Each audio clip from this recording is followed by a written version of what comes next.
this video. Today, we're going to dive into something useful and exciting, VirtualBox. But what exactly is VirtualBox? It's a powerful tool that lets you run multiple operating systems on your computer at the same time. And in this video, we're going to install not just one, but two operating systems.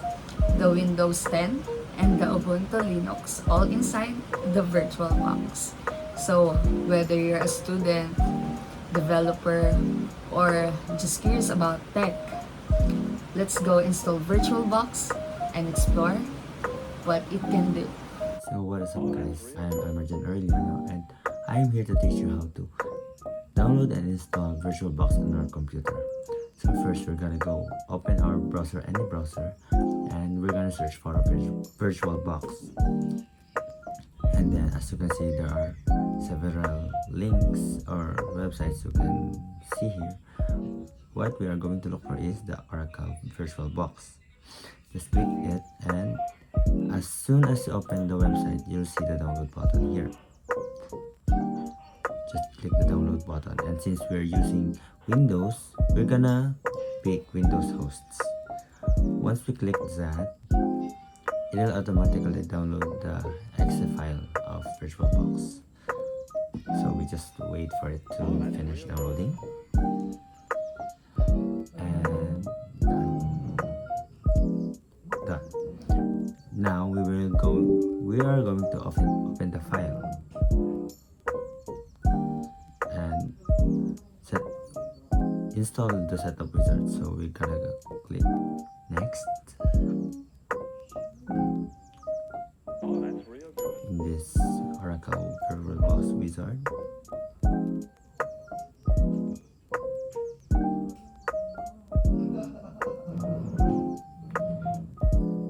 Then you can read this agreement term, but always we just have to click accept before we can continue.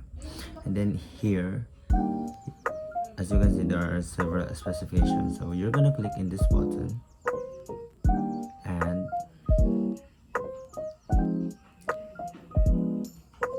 we'll click entire feature will be installed on local hard drive, so that the entirety of VirtualBox is installed.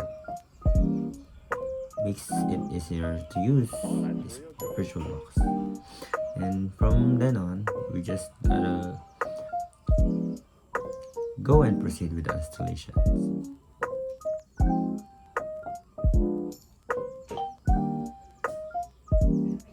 Just click next over and click install. So while we wait, we just gotta wait for it to be installed in our system.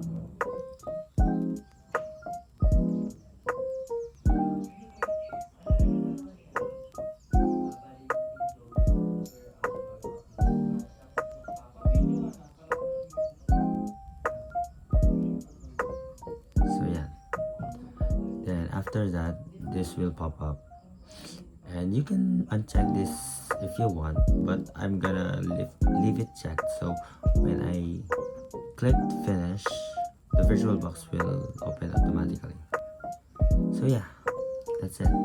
We have now installed VirtualBox in our system, and after this we can use it to install virtual machines. After having or installing the VirtualBox, we are now heading to the installation of our OS. So we will start with the Windows OS. So the first one is we click this new button. So we end up in this tab wherein we can put the name of our OS. So we just put it the Windows 10, and then after we selected the name, we check where the folder or the directory. So this in the iOS. So Microsoft Windows, so kasi Microsoft ang ating install. And then here we'll use this one, the ISO for Windows. So we also check this box we're in para we don't have the primary key, I guess. So that's why ito, product key. So we don't have the product key, so kailangan na natin siya i-check yung box. And then after, we'll check the hardware. So for the hardware, pipili lang tayo sa base memory. Ang nalagay lang natin dito is around 496 sa processor or the CPU. So it's okay to have at least 4. And then after is we'll go to the hard disk. We're in creating the Windows or installing, so the list gigabytes should be 10 apps or 10 higher. So it's okay to have at least 11, so I'll go with 25. Okay, so after we'll just finish this, and then Joyce will do the rest. After creating the virtual machine, we're going to install the operating system in it. First, we have to click the power off button to start. After a few moments, the Windows setup screen will appear. Here you'll be asked for your preferred language, type and currency format, and keyboard layout. After that, click the next button. Now, click the install now button to begin the installation. If you're prompted to enter a product key, just click the I don't have a product key. Now choose the version of the Windows that you're going to install. And then click the next button. Just check the I accept the license terms box below. And then next. And then click the custom install Windows only advanced. Windows will now begin copying files and installing the system. You'll now see the disk partition screen. Select the unallocated space and then click next. Windows will now begin copying the files and installing the system. This process may take a while, so just sit back and let it be completed. Once it finishes, your virtual machine will restart automatically and you'll be ready to move to the Windows setup. To set up our Windows. So here we're going to select a region. So we're going to select US. Just click the yes and wait for para maset yung yung lahat nito is medyo mabagal siyang gawin. So it takes time. So be patient lang. So here to select yung layout. So US lang din yung gagamitin natin. So skip na natin to. Yung keyboard layout. So here, and let's add your account. So you'll just put your email account. So I'll put my email account.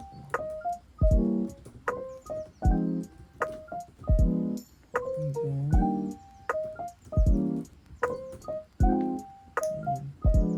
so next, and then so after setting up your account, I think this will be the last stage to create your PIN. So we just put and then confirm PIN, and then okay. So here you are able to customize your preference. So for me, I like entertainment, so I'll go with this. Or pwede rin naman ako mag-skip. And then remind me later. So after that, and then here, so we just need to decline. Then decline again.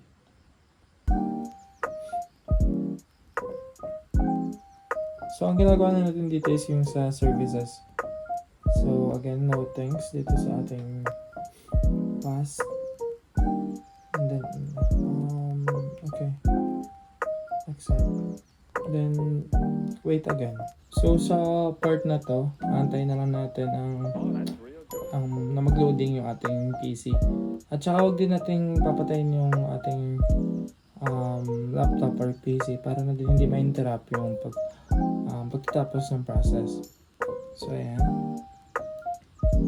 So, I think it may take a few minutes. So, pwede naman natin i-pass forward and everything. So, ito na.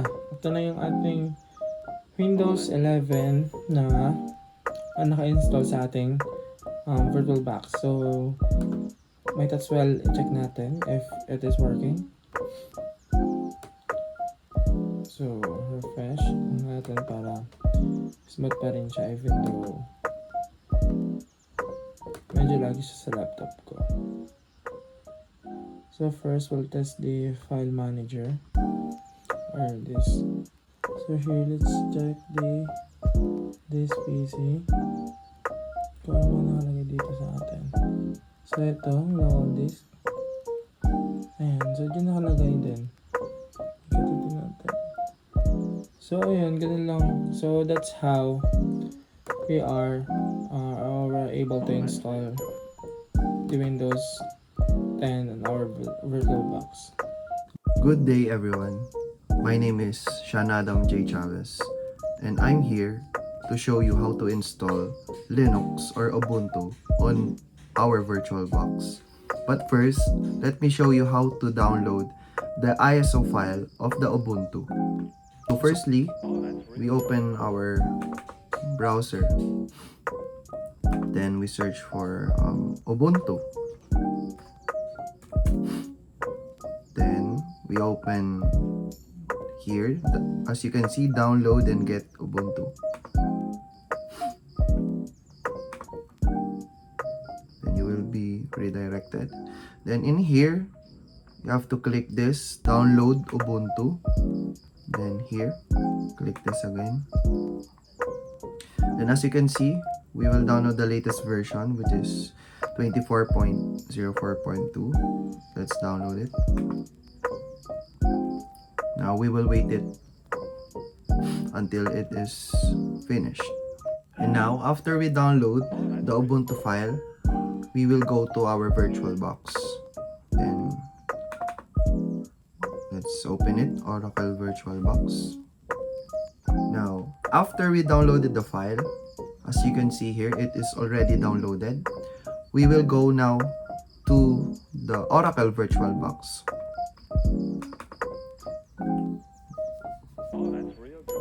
Now, we will add a new OS just by clicking new. And in this section, you will see name and operating system. I will put Ubuntu, then the version 24.04. Then in this section, the folder, we will leave it default to where it will be saved. Then let's go to hardware. I will put at least between the green line, but I would prefer like 4 gigabyte or 4096 megabytes. Then the processor, I will put at least 4. Then we will go to the hard disk. This is where you will locate or allocate the storage for your operating system. I would prefer at least 20.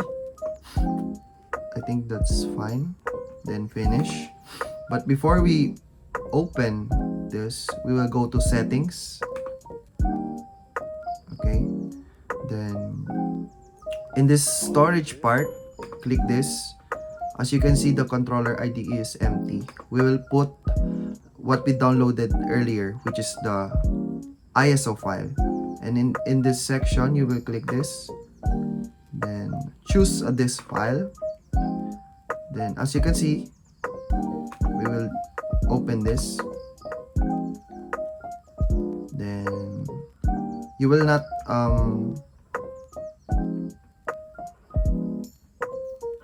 then click OK.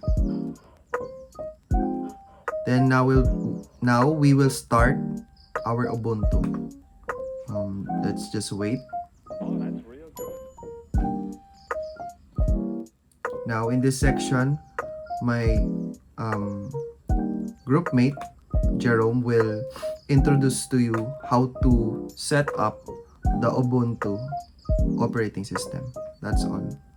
So, hello everyone! We will now continue the setting up of Ubuntu operating system.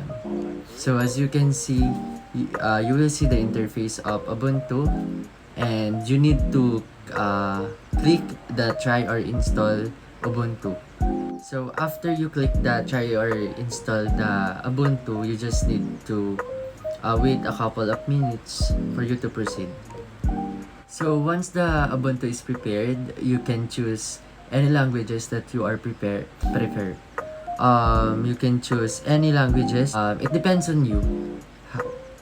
For me, I will choose English because it is the standard language that I will use. Click next. And then you will proceed to the accessibility in Ubuntu. In this page, it also depends on you if you will set up this kind of accessibility. So for me, I will set up this later. So I will click next.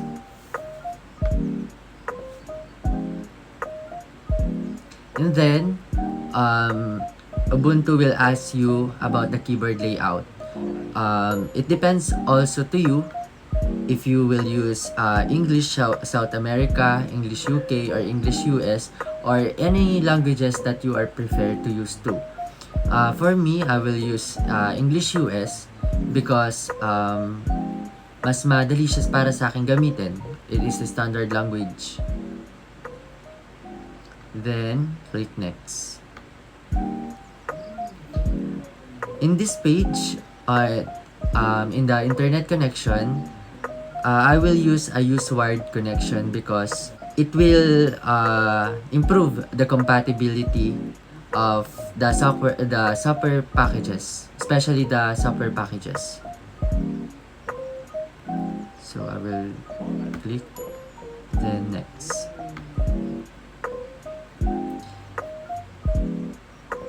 So now, in this page, it depends on you if you will update your Ubuntu since it's available to update. But for me, I will just update it later. So I will click the skip button. So ayan, as you can see, you will see the install Ubuntu or try Ubuntu. Since we focusing on installing the operating system, which is Ubuntu, we will click the install Ubuntu. Click it, then next.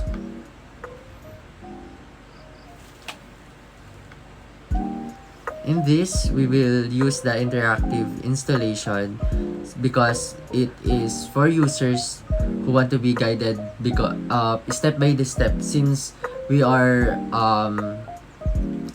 first timers of using this type of operating system, we will use this interactive installation.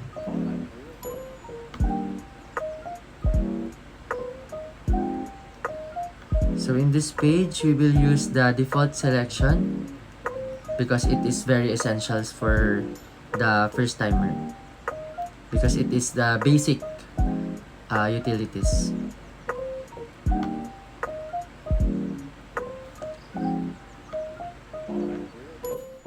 So in this page, I will click this both because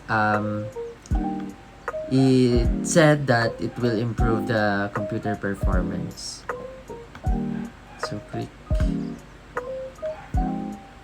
then click next again.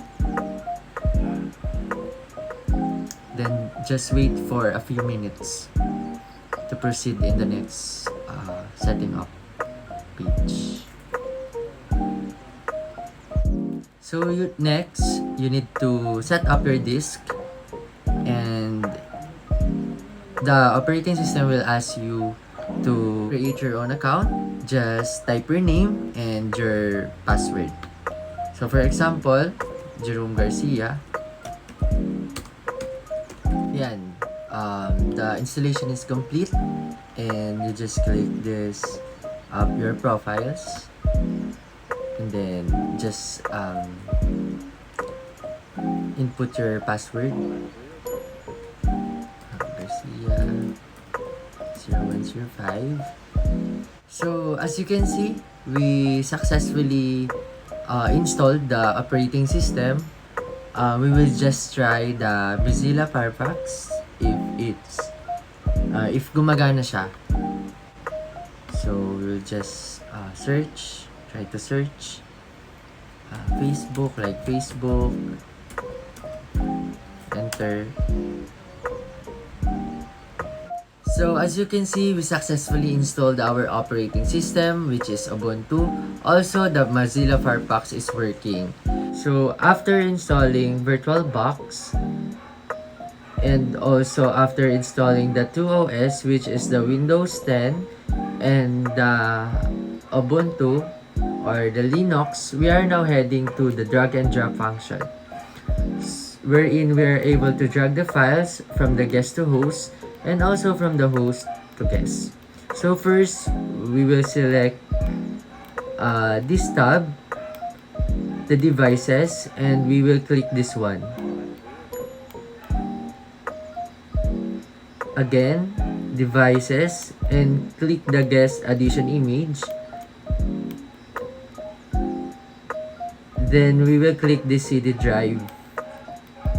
Then install and run a program from images so we can run as a VisualBox, Windows, etc. etc.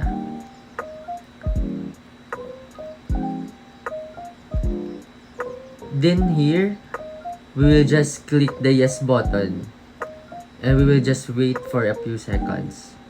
Then click the next button, next, and then next. We will just wait to install. So it said, well finished, this, and it will reboot itself.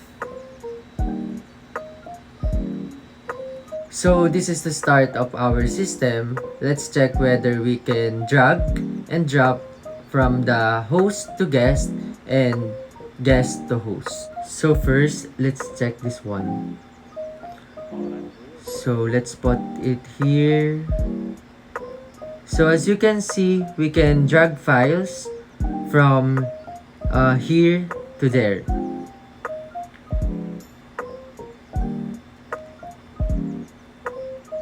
Let's also check whether we can put it back.